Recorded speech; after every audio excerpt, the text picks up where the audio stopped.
1, Mélanie Gomez. La santé et le bien-être, c'est sur Europe 1 et nous sommes avec vous depuis 15 heures, toujours à mes côtés, le docteur Jimmy Mohamed. Et pour cette dernière séquence de l'émission, c'est Catherine Blanc qui arrive dans ce studio. Catherine Blanc, psychanalyste, voilà, et sexologue à Paris. Bonjour Catherine. Bonjour Mélanie, bonjour Alors, Jimmy. aujourd'hui Catherine, on a une question de Fabien, je vais vous la lire tout de suite. Voilà 1 an que ma copine s'est laissée pousser les poils aux jambes au nom du féminisme. Elle ne m'a jamais vraiment demandé mon avis. Sur le principe, je n'ai rien contre, mais cela a tendance à diminuer mon désir sexuel envers elle. Que dois-je faire ? Alors Catherine, pourquoi les hommes, de façon générale, n'aiment pas les poils aux jambes des femmes ? Alors, d'abord, c'est une histoire de mode, parce qu'il fut un temps où la question ne se posait évidemment pas, et heureusement pour Madame de Cro-Magnon. Bon, il y a bien sûr la culture de l'épilation de longue date, notamment avec le sucre, le miel, etc., qui s'est faite. Il y a eu même d'ailleurs des moments où on dégarnissait les fronts au nom de l'intelligence, selon les siècles, etc. Donc, il y a toujours eu des modes qui ont traité le cheveu, le poil, toujours au nom d'une certaine différenciation. Et même en France, sur des périodes récentes, j'imagine, dans les Absolument. années 70, peut-être on allait... Exactement. Voilà. Alors il y a toujours des idées, j'allais dire, politiques derrière, des revendications de genre aussi, puisque finalement on a scindé l'idée du poil masculin, expression de la virilité, et d'un côté pour les hommes, et de l'absence de poil, expression de féminité, quand bien même les femmes ont des poils plus petits, plus fins, mais bien sûr. Le poil n'est pas féminin aujourd'hui dans la... C'est une lecture culturelle, donc ce n'est pas du tout un truc horrible. C'est simplement que culturellement, nous n'avons pas le regard accueillant du poil chez la femme, d'où dans le féminisme, certaines qui vont revendiquer de le garder pour justement ne pas être coincées dans un devoir de satisfaire le désir masculin ou de se genrer de façon trop manifeste avec l'idée qu'il y a un traitement, voire douloureux d'ailleurs, pour se faire épiler, etc. Alors Jimmy, je ne connais pas votre avis sur les poils féminins, mais vous avez une question. Oui, je soutiens Fabien, évidemment. Je soutiens sa peine et son désarroi. Et je comprends sa baisse de libido, pour être tout à fait honnête. Mais est-ce que c'est pas un féminisme un peu au rabais que de se dire, tiens, je vais me laisser pousser des poils ?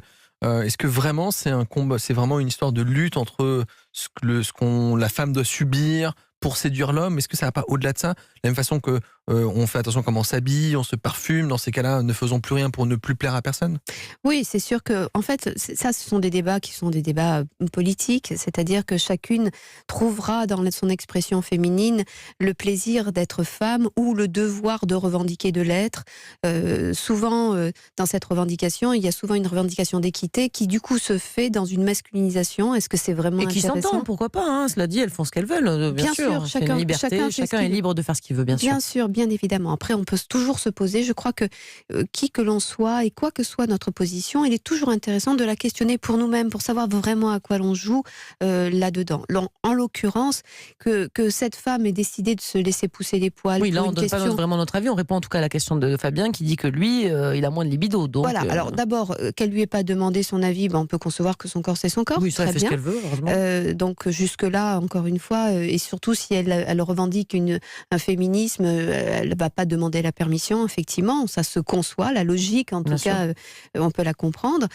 Après que ça inhibe sa libido, on peut aussi le concevoir parce que justement, dans notre lecture que nous avons du féminin et du masculin, eh bien, on peut y entendre quelque chose de masculin et peut-être a-t-il le sentiment à ce moment-là qu'il voit des jambes d'homme dans son lit et que ça inhibe du coup son hétérosexualité ou que ça l'angoisse d'avoir quelque chose qui s'apparenterait d'une manière ou d'une autre à une fantasmatique homosexuelle. Ça ne veut pas dire qu'elle est masculine, mais dans sa lecture, on peut comprendre sa réaction, en tout cas, avec cette lecture-là. Il peut avoir le fantasme qu'il y a quelque chose du masculin qui s'invite dans son lit, ce qui inhibe sa libido. Jimmy ? À contrario, les hommes pourraient, on va dire, supporter un peu plus des poils au niveau du pubis. Pourquoi cette différence? Pourquoi on accepte plus le pubis alors qu'on serait plus gêné par des poils au niveau des jambes? Peut-être parce que là, pour le coup, il y a de très très très longue date pas de poils sur les jambes des femmes. Alors que le pubis, de toute façon, il y a une idée de toison puisque le sexe féminin n'étant pas visible comme le serait un pénis, eh bien la toison participe de mettre d'une mise en scène d'un voile pudique posé sur un pubis, sur des lèvres, etc. Mais encore une fois, notre époque moderne moderne a complètement enlevé les poils du sexe féminin, c'est à se poser la question de la capacité à accueillir un corps pubère et chercher désespérément un corps enfantin dans ce sexe féminin sans poil aucun. Donc effectivement, ce sont des modes qui ont plus ou moins de temps long dans l'histoire, donc des esprits ou des regards que nous avons posés, qui ont fait loi finalement. Et encore une fois, posons-nous la question de la légitimité de tout cela. Juste pour terminer, Catherine, petite réponse à Fabien. Il doit faire quoi? Il doit lui en parler? Il doit, oui, lui dire qu'il trouve ça, pour lui, c'est un peu dérangeant, qu'il préfère sans pour autant nier qu'elle est pleinement féminine et qu'elle n'est soumise à rien, et que peut-être elle pourrait trouver dans quelque chose d'autre. Une demi-épilation, on ne sait pas. Non, mais est-ce que c'est vraiment au nom du féminisme ou c'est par désinvestissement de son corps et donc du coup une désérotisation de la relation? Ça peut être. Merci beaucoup Catherine pour tous ces conseils et donc